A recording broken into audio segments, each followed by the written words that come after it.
Greetings and welcome to another Pokemon 2019 or Pokemon Journeys anime episode review. This time I am talking about episode 134, so let's get to it. Episode 134 begins with Quillon, his Weavile, and Gary facing Groudon, and with Danika, her Azumarill, Go, his Grookey, and Horace facing Kyogre. While Quillon and Weavile do their best to fight Groudon, with Weavile landing hits with both Quick Attack and a super effective Ice Shard, they both still end up in quite a bind when Weavile's Dark Pulse is overpowered by Groudon's Fire Blast. Cornered by Groudon, Quillon and Weavile watch helplessly as Groudon prepares to hit them with Precipice Blades. However, they are saved by Gary, who throws water at Groudon before taunting the legendary Pokemon.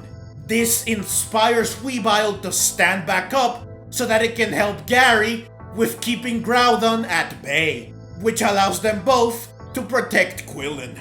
Shockingly, Groudon turns tail and flees, which left me dumbfounded, thinking, wait, that's it?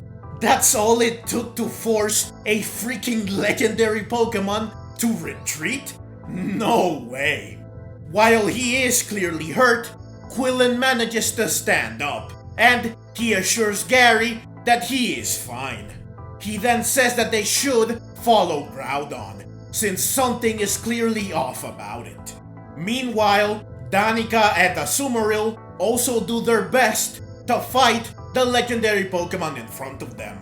While Azumarill easily avoids an Ice Beam, its attempt to counterattack with Hydro Pump is thwarted by Kyogre's own Hydro Pump, which knocks Azumarill back and into Danika, which leaves both of them cornered and helplessly watching as Kyogre gets ready to unleash Origin Pulse. However, Go uses a flare to get Kyogre's attention in order to save Danika and Azumarill. Realizing Go's intent, Horace also lights a flare and he joins Go in distracting Kyogre. The plan works, and the Kyogre ends up firing the Origin Pulse at Go and Horace, who just barely avoid being hit. Kyogre then gets ready to fire off another Origin Pulse, though this time it's closer than before, ensuring that Go and Horace cannot escape again. Seeing the imminent danger Go is facing, Grookey, who was told to stay put so that it can avoid the current danger, bravely leaps towards Kyogre and it uses a newly learned Wood Hammer to hit Kyogre. This makes Kyogre turn tail and flee. This retreat is a lot more believable than Groudon's. Danika soon recovers and she says that they should follow Kyogre. As they follow Kyogre, Go thanks Grookey, saying that he was very happy when he saw Grookey do its best to protect him, and that Grookey's Wood Hammer was very cool. Go then happily embraces Grookey, who embraces Go back while looking quite joyful. This is a sweet moment. The episode then briefly cuts to Quillon, Gary, and Weavile to show that they are indeed following Groudon, before cutting back to Danika, Go, Horace, Azumarill, and Grookey to show that they are closely following Kyogre. Eventually, the two groups of chasers are led by their respective legendary Pokemon to a big open area. This allows the chasers to finally reunite, much to their surprise. Groudon and Kyogre then rush each other, and they clash. Since they are natural enemies, I seriously thought that they would start fighting each other here. And since they start glowing, I thought that they would undergo primal reversion, meaning that they would transform into Primal Groudon and Primal Kyogre. However, this does not happen. Instead, they combine into one, they shrink down, and they transform into Mew, revealing that there never was a Groudon or a Kyogre. It was Mew in disguise all along. This of course shocks all the chasers. Now I do wonder how Mew was able to be in two places at once, transformed into two different Pokemon. After revealing itself, Mew vanishes, and it reappears on top of a floating rock that soon starts glowing red, and it emanates energy that pulsates across the area, which lights up a bunch of other rocks that are all over the place. This attracts the attention of several Pokemon, including fossil Pokemon. All the Pokemon gather happily around the rocks, showing that they like the rocks very much. The chasers soon approach Mew and the glowing rock it's sitting on. The rock soon glows even brighter to the point that the chasers are swallowed and blinded by the light. Go then finds himself in a black void where he soon witnesses the birth of the universe, of the stars, and of the world, and the world's gradual transformation from just a barren planet to one covered in vast oceans and filled with life, with the land eventually being split by the oceans. Rayquaza soon flies by, knocking Go down to the world in the process. Go falls into the ocean, where he sees a bunch of fossil Pokemon and Relicanth living peacefully, revealing that Go is seeing the world from hundreds of millions of years ago. Mew soon appears and it races Go out of the water. Mew then takes Go to Faraway Island, revealing that the island has indeed been around for a very, very long time. Mew then drops Go, who falls towards the island. Go and the other chasers then all wake up and they realize that they were all having the same dream. Danika wonders if this rock is a crystallization of the memories of the universe. She then touches the rock, which stops glowing and it falls to the ground. I love that Danika innocently wonders if she is to blame for this. And while looking pretty annoyed, everyone else is like, of course you had to touch it and break it. That's just so typical of you. Mew then reappears, surprising everyone. Mew looks at the rock, clearly wondering what is wrong. Mew then vanishes again. It is then revealed that all the other rocks also stopped glowing. Because of this, the Pokemon in the area end up either sad, confused, or angry, with the fossil Pokemon being especially triggered, to the point that they start fighting each other. The chasers then realize, much to their delight, that all their devices work again, revealing that the rocks are indeed what prevented them from working. This is something that I predicted. Since their transmitters now work, Professor Amaranth is finally able to get in contact with the chasers again. He soon informs them that Go's sensor device is detecting psychic energy, and sure enough, they see Mew hovering above them. The fight between the fossil Pokemon continues, and soon escalates to the point that they are firing off their moves. Mew, who looks around innocently, wondering what is going on, is almost caught in the crossfire. As a result of this, Mew uses Thunderbolt to attack the fossil Pokemon, though a stray bolt almost hits the chasers. Since they are all clearly in danger as well, Quillon and Danika send out their Urshifu in order to face Mew. Danika's Urshifu uses Focus Blast, while Quillon's Urshifu uses Dark Pulse. While both moves clash with and neutralize two incoming Thunderbolts, several other Thunderbolts follow soon after, and the two Urshifu are both hit by them, which makes Mew laugh. Mew then uses Air Slash, while the two Urshifu counter with Close Combat, which allows them to deflect several blades of wind, Mew keeps firing, and it even ups the intensity to the point that the Urshifu are unable to keep up, and so they end up taking a bunch of super effective hits, which knocks them both out. Refusing to back down, Danika and the Quillon send out a Sumeril and Weavile respectively. Realizing that they needed to battle Mew, Gary sends out Blastoise. Go wonders what Gary's intention is. Gary says that the only way to calm Mew down is to battle it. While Go is hesitant to do this, and he mentions that Mew is probably just playing around, he still sends out Cinderace and Horace sends out Gardevoir for support. Mew engages its new opponents with a giant Shadow Ball that would make Mewtwo proud.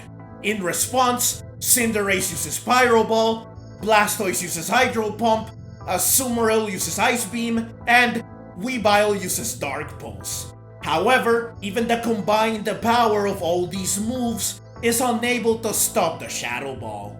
Not even a light screen from Gardevoir can stop it, and so the Shadow Ball makes impact, blasting all 5 Pokemon away. The fossil Pokemon are also caught in the blast and they all end up knocked out, which did get a chuckle out of me. Just like it makes Mew have a good laugh. I just think that it's funny that they weren't even involved anymore, and yet they still got wrecked. Go exclaims that this battle is pointless, just like he thought, and he tries to reason with Mew. However, Mew just continues to laugh, and it uses a fire-type move, I really don't know which one, to attack. Blastoise, Weavile, and the Sumeril counter with Water Pulse, Ice Shard, and Hydro Pump respectively. However, like before, the combined power of their moves is unable to stop Mew's attack. Gardevoir uses Light Screen once again and, like before, it's no use. Mew's attack goes through, once again blasting away all 5 Pokemon, though this time they are unable to keep fighting. Go desperately pleads with Mew, asking it to calm down, and saying that he has longed to see Mew, but not like this. However, Quillon and Danika insist on fighting Mew. Horace, however, is reluctant to keep fighting, but he soon comes around to the idea when Danika reminds him that Mew can be an angel or a demon. Gary, while reluctant as well, still chooses to keep fighting, though he says that maybe Go is right and Mew is just playing around. So, Quillon sends out Honchkrow, Danika sends out Jellicent, Gary sends out Electivire, and Horace sends out Birision. Quillon says that if they allow Mew to continue rampaging, then the other Pokemon will be in danger. Go meanwhile wonders how they can stop Mew. As Go continues to search for a solution, the battle unfolds in the background in a bunch of still images, which is disappointing. Ultimately, this second wave of Pokemon is still unable to defeat Mew. Go is frustrated because he cannot think of a solution, and he is about to throw in the towel until he remembers his promise with Ash, that they will be smiling when they meet again. This gives Go the determination to not give up. He approaches Mew and he pleads with it once more, saying that while Mew probably does not remember him, they have met before. He says that he has been interested in Mew ever since then, which made him do a lot of research, and he ended up setting out into the world because of Mew. Mew is the reason why he met Ash, why he became a research fellow, why he traveled to so many regions, and why he learned so much about Pokemon. Mew made him who he is today. However, despite all of this, Mew begins to charge a hyper beam. Go, however, refuses to back down, and he keeps talking. He says that there is something he has been wanting to say to Mew if he ever got the chance to see it again. Mew then fires the hyper beam, but Go says what he has been wanting to say to Mew, which is thank you. This shocks Mew, who interrupts the hyper beam before it hits Go, and it finally calms down. After calming down, Mew looks around and it realizes the damage it has done. It then uses a healing move to heal all the Pokemon.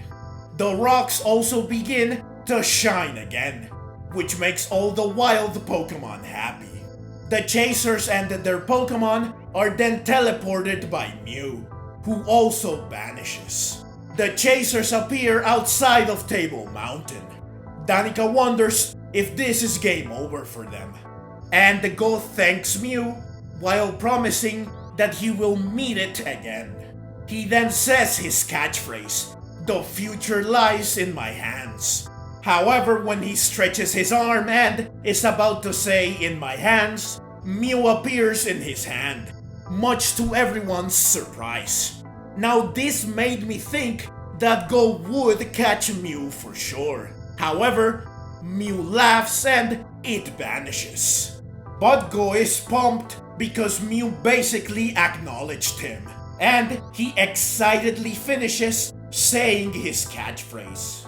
The weather then takes a turn for the worse, forcing the chasers to assemble back at the research station, where Professor Amaranth declares that their search is now over, since Faraway Island's notoriously bad weather is back. However, their search was fruitful, since they learned a lot and they got to encounter Mew. Gary wonders about the dream they all had. Horace wonders if the origins of space and the stars are closely related to the origins of Pokemon. Professor Amaranth says that when he wondered the same thing, he pictured the Mew laughing. Quillon says that perhaps Mew was only teasing them by showing them an illusion. Go says that only Mew knows for sure. Horace then says that the more they try to explain the mysteries surrounding Mew, the more mysterious said mysteries become. Professor Amaranth says that Mew truly is a riddle, which is why it is such a fascinating Pokemon to research, and everyone else agrees. They all then get back to Slateport City, where Professor Amaranth declares that the chasers are temporarily disbanded, and that he will recruit again when the next project begins. However, Go, Gary, and Horace can remain chasers if they want, just like Danika and Quillon. However, Go, Gary, and Horace all say that they are not sure of what they wanted to do, and that they wanted to think about it carefully. Danika says, while winking, that if they do decide to remain chasers, they can expect some rigorous training from her. Professor Amaranth says that he believes that their pure-hearted wishes to meet Mew are the reason why Mew showed itself to them. He then thanks them very much for their participation. He then wonders if Quillon wants to say something as well. After some deliberation, Quillon says that they did not make a bad team, which is high praise coming from him. He then says thank you. Go, Gary, and Horace say thanks in return. The episode then cuts to the docks, where Go, Gary, and Horace bid each other farewell. Go and Gary say that they are glad that they met each other, and they bump fists. Go tells Horace to track down all the psychic Pokemon and reach Celebi. Now Go forgets to include tracking down all grass types as well. Horace says that he will, and he tells Go to do his best. The three of them then say Go's catchphrase in unison. With this, they go their separate ways, with Go boarding a ship, while Gary and Horace walk in opposite directions. The episode ends with Go calling Ash to share what happened with Project MEW. This is the call Ash received at the end of episode 132. So overall, I think that this episode was decent. While there is plenty that I liked about it, I also had quite a few gripes. First, I think that the whole build-up to the battles against Groudon and Kyogre was ultimately pointless. I was hyped up and excited to see these battles, only to have them end almost immediately, with one of them having a very anticlimactic conclusion. These battles were just a total disappointment. Now, of course, all of this was mostly excused since it wasn't actually Groudon and Kyogre. But still, I was expecting to see and looking forward to seeing epic, all-out battles against legendary Pokemon. And what we got was definitely not this. At least, Grookey got its big moment just like I expected. This is one part of the episode that I loved. The battle against Mew, on the other hand, was pretty good, with Mew wrecking everyone, including 3 legendary Pokemon, easily while having a lot of fun. In classic Mew fashion, it was just playing around. I also loved the dream Mew showed to the chasers, which hints at the fact that the origin of the universe and the world can be traced back to the origin of Pokemon as a whole. Mew does have the genes of every other Pokemon, so it makes sense that it was there from the start, and that it knows the history of the universe and the world. Now, I do feel that ultimately, this episode and thus Project MEW had a lackluster conclusion, since no one caught Mew, not even Go, though he did get close. They did not really learn much or anything groundbreaking. Several mysteries were left unsolved, such as what's up with these rocks, and everything ended way too fast. I think that one more episode could have greatly benefited Project MEW, though Professor Amaranth did give Go, Gary, and Horace the chance to remain chasers, thus allowing them to join a future expedition, meaning that Project MEW might return, thus allowing it to redeem itself. So yeah, overall, this episode was good, but it could and should have been much better, especially considering how amazing the conclusion to Ash vs. Leon was. But that's the video. As always, leave your own thoughts down in the comments below. I hope you enjoyed the video. If you did and would like to see more like it, then please consider subscribing to my channel. I love Pokemon and I love making videos on both the anime and the games. Also, please consider clicking the links on screen so that you can check out more videos like this right away. Thank you very much for watching, and let's meet again in the next video.